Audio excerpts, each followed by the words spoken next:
अस्सलामुअलैकुम वरहमतुल्लाहि वबरकातुहू। तुसी देख रहे हो साडा चैनल हकीम मोहम्मद जाफर। तो साडे चैनल नू सबसक्राइब भी करो तो घंटी वाले बटन नू भी दबा दो। अज तुहानू नुस्खा दसांगे बवासीर, खूनी और बादी बवासीर। तो नुस्खा नोट फरमा लीजिए।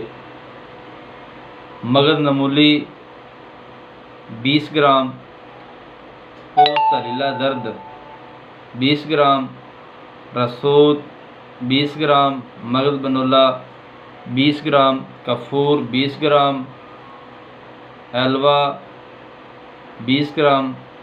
सब अद्विया को हम वज़न लेकर इसका सफ़ूफ बना लें। जब सफ़ूफ बन जाएगा तो इसको छान कर हस्बे ज़रूरत इसकी गोलियां तैयार कर लें, चने के दाने के बराबर। जब ये गोलियां तैयार हो जाएं तो एक गोली सुबह को ताज़ा पानी के साथ और एक गोली शाम को ताज़ा पानी के साथ।